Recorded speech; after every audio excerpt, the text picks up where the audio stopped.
John felt it first as a faint itch, a tickle just beneath his ribcage. He dismissed it as a stray thought, a phantom sensation. Days passed, and the itch intensified, a persistent whisper against his insides. He tried to ignore it, to lose himself in the mundane routines of his life. But the feeling lingered, a growing unease that began to gnaw at his peace of mind. John found himself increasingly preoccupied with the sensation. It pulsed with a life of its own, a rhythm out of sync with the beating of his own heart. Fear, a cold and clammy hand, began to grip his thoughts. He tried to rationalize, to attribute it to stress or fatigue. But deep down, a primal instinct whispered a terrifying truth. Something was wrong.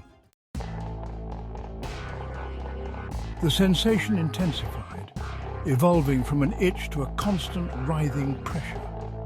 Sleep offered no escape, haunted by vivid nightmares of things crawling beneath his skin.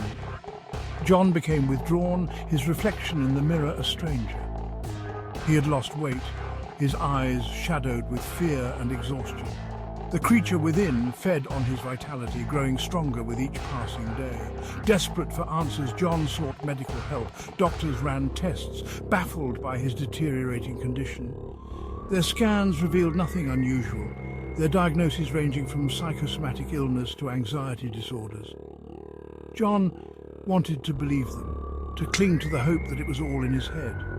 But his body, his very being, screamed a different truth. He was a prisoner in his own flesh, a host to a parasite he couldn't comprehend. Dr. Lewis, a young and ambitious physician, found himself drawn to John's case. The lack of concrete medical explanation intrigued him, challenged his scientific understanding.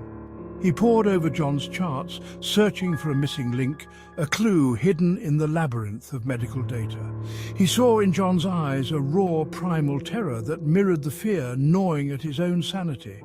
Dr. Lewis was a man of science, of logic and reason, yet something about John's case defied explanation. The negative test results, the lack of any identifiable pathogen, it all pointed to a dead end.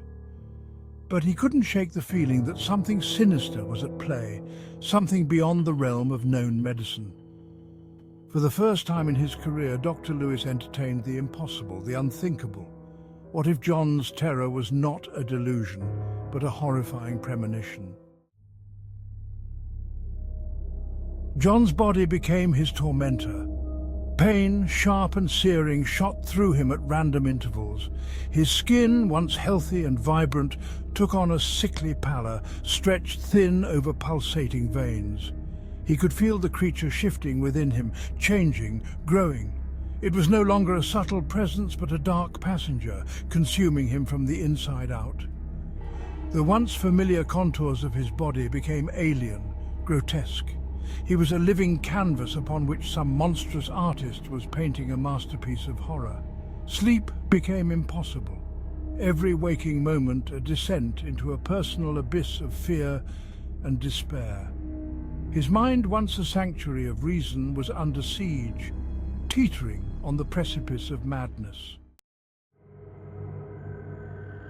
Section 5. Shadows of Madness. John's perception of reality fractured. Shadows writhed on the walls, whispering his name in voices tinged with malice. He saw things, fleeting glimpses of movement in the periphery of his vision.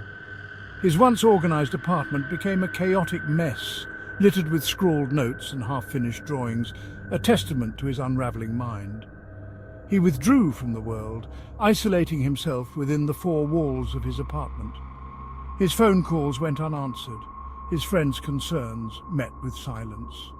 He was adrift in a sea of paranoia, each knock at the door, each ring of the phone sending shivers of terror down his spine.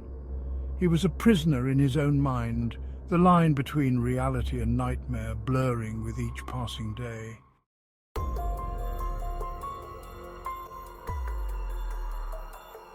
Section 6. The Gnawing Hunger. A new horror emerged alongside the physical torment, an insatiable hunger. John found himself consuming food with animalistic ferocity, only to be racked with waves of nausea moments later. His body, a battleground between parasite and host, was starving, its resources depleted by the creature within. His reflection in the mirror was a ghastly parody of his former self. His eyes, once full of life, were now vacant, windows to a soul consumed by fear. He was a shell, a hollowed-out husk inhabited by something monstrous, something hungry. And as the creature grew stronger, so too did the insatiable hunger that gnawed at his insides. Section 7. A Grotesque Emergence.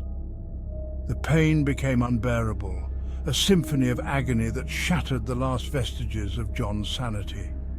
He thrashed on the floor, his screams echoing through the empty apartment. His hand instinctively went to his chest, fingers digging into the flesh as if trying to claw his way out of his own skin. And then, with a sickening, tearing sound, the creature emerged. It erupted from John's chest, a grotesque mockery of birth. Covered in blood and viscera, it writhed on the floor, a mass of tentacles and teeth, its eyes glowing with an eerie, malevolent intelligence. John could only stare in horrified fascination, his own lifeblood draining away, as the creature that had tormented him for so long finally broke free. Section 8. Freedom's Price. The creature, slick with John's lifeblood, slithered across the floor, leaving a trail of gore in its wake. It paused, its inhuman eyes fixing on John's, a look of chilling awareness passing between them. Then, with a swiftness that belied its grotesque form, it darted towards the window, shattering the glass and disappearing into the night. John lay on the floor, his lifeblood seeping away.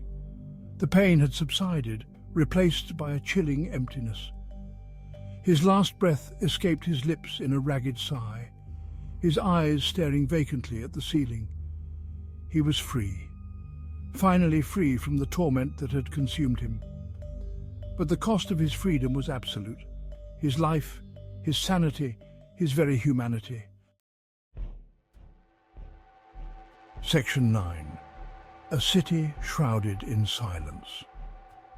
The city, oblivious to the horror that had unfolded within its concrete embrace, hummed with its usual nocturnal symphony. Cars honked, sirens wailed in the distance, and the distant rumble of the subway echoed through the concrete canyons. But in the heart of the city, in the stillness of John's apartment, a silence hung heavy, pregnant with unspoken terror. The creature was gone, swallowed by the shadows of the city. But its escape was a harbinger of something far worse, a chilling testament to the fact that the horror was far from over.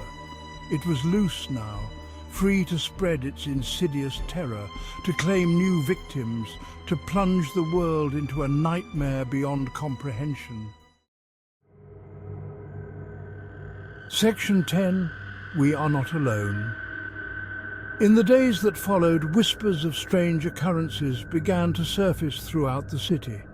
Unexplained disappearances, bizarre medical cases, and a palpable sense of unease settled over the populace. The authorities, baffled and out of their depth, tried to maintain order, to quell the rising tide of panic. But the truth was a terrifying whisper spreading through the streets. The world was no longer the familiar, safe haven it once seemed. It was a breeding ground for something ancient, something monstrous that defied human comprehension. The creature that had emerged from John's broken body was not alone.